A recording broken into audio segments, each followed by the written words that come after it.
作為一個香港人，由細到大去澳門呢，應該超過成10次有多啦。但係最近幾次嘅深度探索之後呢，我先發現呢個城市咧真係唔淨止商場同埋酒店。Hello， 大家係酷。今日嘅課咧就會分享呢條澳門北區嘅 City Walk 逛書路線，係我反覆探索之後咧精心設計嘅，唔單止可以避開大批嘅遊客啦，仲可以深入咁樣感受到澳門最真實嘅生活氣息。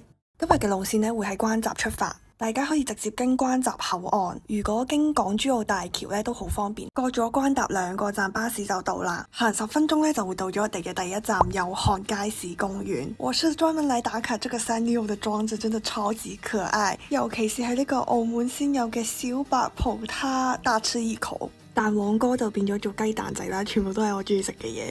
因為澳門嘅著名地標呢，我哋之前都去過啦，所以今次呢主要都係散步一下，感受舊區嘅魅力。晏晝就揀咗呢間 cafe 食 lunch，我承認一開始呢係俾佢嘅粉紅色吸引，結果又真係幾好食喎，果然係有少少揀餐廳嘅運氣喺身上。米飯包裹住濃郁嘅奶油同芝士，再散發出黑松露嘅香氣，每一啖呢都超級綿密，搞到一唔小心我哋嘅頻道又變咗做美食節目。我發現澳門同埋香港嘅街道雖然有相似嘅地方啦，但係整體嘅感覺咧都係比較悠閒嘅。呢邊都幾好行嘅，仲有一個林則徐嘅紀念館咧，可以順便入去睇一睇。順路咧仲買咗呢個古早味蛋糕咧，俾屋企人做手信。呢個我覺得係除咗葡撻之外咧，都幾值得試嘅糕點。呢個係芝士味，食落唔甜咧就係對甜品嘅最高評價。點啊？呢個就好古早嘅感覺咯。呢度係澳門北區最早期嘅社區之一，當時為咗安置大量嘅居民咧，興建咗呢片密密麻麻嘅住宅區。雖然歷史悠久，但係直到今日咧都係住滿晒人。沿路會經過祐漢新村，嗰種老社區嘅氛圍咧，真係好有味道。牆上邊斑駁嘅痕跡，樓梯嘅舊瓷磚，都令人忍唔住放慢腳步。附近咧仲有幾間老字號嘅小店。呢一段路咧真係好適合慢慢咁樣行，唔使特別去揾啲乜嘢景點，單單係呢種日常嘅風景咧就足夠令人放鬆，沉醉喺一種微微懷舊嘅氛圍入邊。有趣嘅係喺呢種充滿懷舊味嘅街道入邊咧，都慢慢出現咗一啲新嘅店鋪，就好似轉角嘅呢間咖啡店。喺呢度散步咧，就會不經意發現呢種舊中有新嘅感覺。咁啱我哋都行到攰攰地啦，就可以喺度坐低休息下。呢個係開心果味嘅巴斯克蛋糕，看起來10分的美味，吃起來更是100分的美味。環境都幾舒服，係一個非常之適合同姊妹一齊傾八卦嘅地方。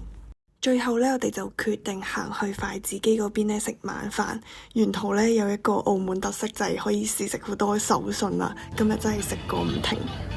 食得多咧，都係因為今日行嘅路咧消耗得好快。為了犒勞一下自己，我們還選了一家海鮮燒烤放題。呢間餐廳都幾得意嘅，係可以自己捉蝦。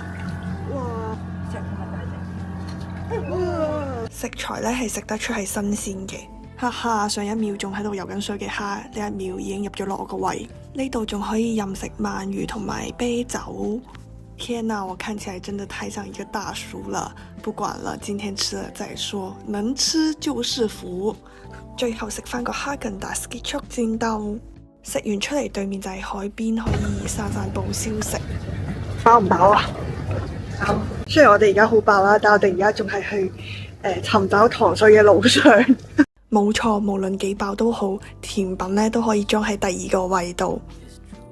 來都來了，我就很想試一下澳門朋友推薦的糖水店，但係咧真係仲好飽，所以咧淨係試咗佢哋嘅糯米糍，煙煙韌韌一啖可以食1個，即刻咧再買咗盒芒果糯米糍咧帶俾屋企人，自己偷吃了一個，也覺得不錯吃。